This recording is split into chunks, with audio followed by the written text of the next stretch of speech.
Edgar Allan Poe, the great American author and critic, was our first mystery writer. He lived from 1809 to 1849. The Telltale Heart is one of his most famous stories. And now, The Telltale Heart.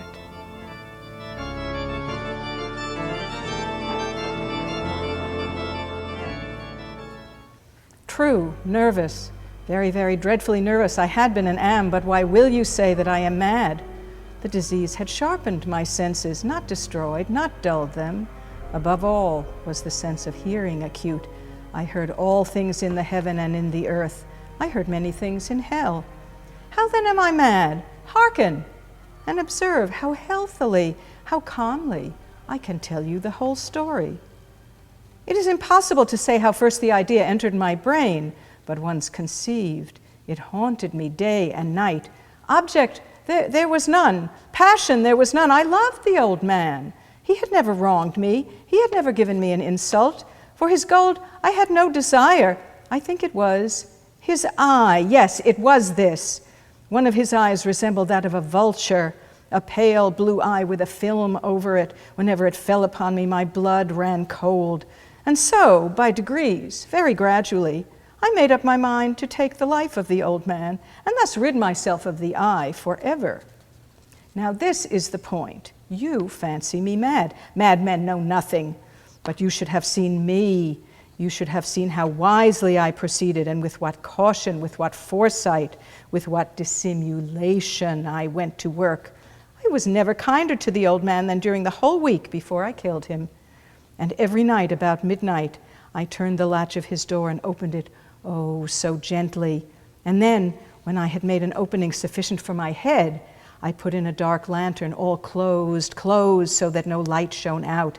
And then I thrust in my head. Oh, you would have laughed to see how cunningly I thrust it in. I moved it slowly, very, very slowly, so that I might not disturb the old man's sleep. It took me an hour to place my whole head within the opening so far that I could see him as he lay upon his bed. Ha! Would a madman have been so wise as this? And then, when my head was well in the room, I undid the lantern cautiously, oh so cautiously, for the hinges creaked. I undid it just so much that a single thin ray fell upon the vulture eye. And this I did for 7 long nights, every night just at midnight. But I found the eye always closed, and so it was impossible to do the work, for it was not the old man who vexed me, but his evil eye. And every morning when the day broke, I went boldly into the chamber and spoke courageously to him, calling him by name in a hearty tone and inquiring how he had passed the night. So you see, he would have been a very profound old man indeed to suspect that every night, just at 12, I looked in upon him while he slept. Upon the 8th night, I was more than usually cautious in opening the door. A watch's minute hand moves more quickly than did mine. Never before that night had I felt the extent of my own powers, of my sagacity. I could scarcely contain my feelings of triumph to think that there I was opening the door little by little, and he not even to dream of my secret deeds or thoughts. I fairly chuckled at the idea, and perhaps he heard me, for he moved on the bed suddenly as if startled. Now, you may think that I drew back, but no. His room was as black as pitch with the thick darkness, for the shutters were close fastened through fear of robbers. And so I knew that he could not see the opening of the door, and I kept pushing it on steadily, steadily. I had my head in and was about to open the lantern when my thumb slipped upon the tin fastening, and the old man sprang up in the bed, crying out, "Who's there?" I kept quite still and said nothing. For a whole hour, I did not move a muscle. And in the meantime, I did not hear him lie down. He was still sitting up in the bed listening, just as I have done night after night, hearkening to the death watches in the wall. Presently I heard a slight groan, and I knew it was the groan of mortal terror. It was not a groan of pain or of grief, oh no. It was the low, stifled sound that arises from the bottom of the soul when overcharged with awe. I knew that sound well, many a night just at midnight when all the world slept. It has welled up from my own bosom, deepening with its dreadful echo the terrors that distracted me. I say I knew it well. I knew what the old man felt and pitied him, although I chuckled at heart. I knew that he had been lying awake ever since the first slight noise, when he had turned in the bed. His fears had been ever growing upon him. He had been trying to fancy them causeless, but could not. He had been saying to himself, "It is nothing but the wind in the chimney. It is only a mouse crossing the floor, or it is merely a cricket which has made a single chirp." Yes, he has been trying to comfort himself with these suppositions, but he had found all in vain, because death, in approaching him, had stalked with his black shadow before him and enveloped the victim. And it was the mournful influence of the unperceived shadow that caused him to feel, although he neither saw nor heard, to feel the presence of my head within the room. When I had waited a long time, very patiently, without hearing him lie down, I resolved to open a very, very little crevice in the lantern. So I opened it. You cannot imagine how stealthily, until at length a single dim ray, like the thread of a spider, shot from out the crevice and full upon the vulture eye. It was open, wide open, and I grew furious as I gazed upon it. I saw it with perfect distinctness, all a dull blue with a hideous veil over it that chilled the very marrow in my bones. But I could see nothing else of the old man's face or person, for I had directed the ray, as if by instinct, precisely upon the damned spot. And now, have I not told you that what you mistake for madness is but over-acuteness of the senses? Now I say there came to my ears a low, dull, quick sound, such as a watch makes when enveloped in cotton. I knew that sound well, too. It was the beating of the old man's heart. It increased my fury as the beating of a drum stimulates the soldier into courage. But even yet, I refrained and kept still. I scarcely breathed. I held the lantern motionless.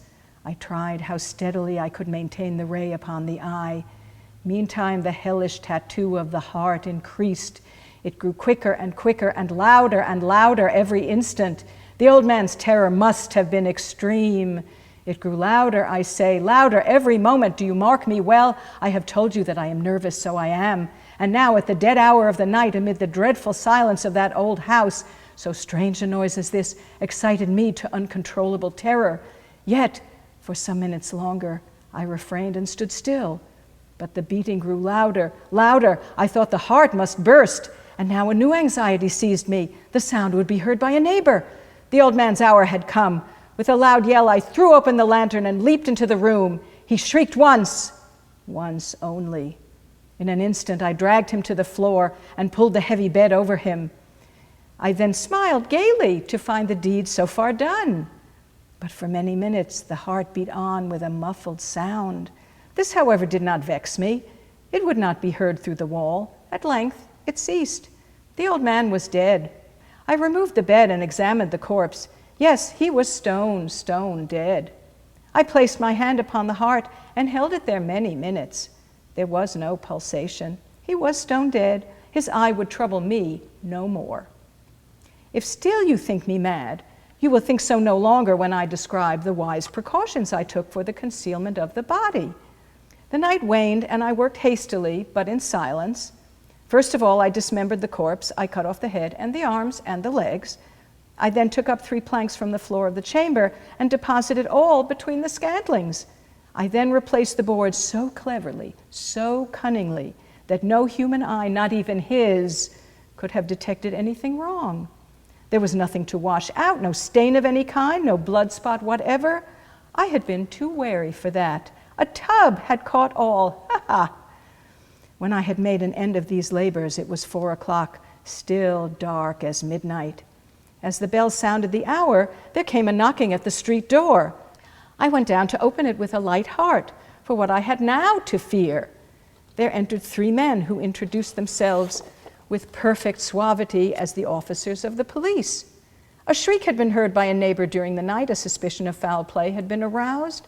Information had been lodged at the police office, and they, the officers, had been deputed to search the premises. I smiled, for what had I to fear?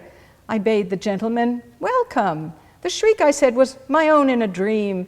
The old man I mentioned was absent in the country. I took my visitors all over the house. I bade them search well. I led them at length to his chamber. I showed them his treasures, secure, undisturbed. In the enthusiasm of my confidence, I brought chairs into the room and desired them here to rest from their fatigues, while I myself, in the wild audacity of my perfect triumph, placed my own seat upon the very spot beneath which reposed the corpse of the victim. The officers were satisfied my manner had convinced them.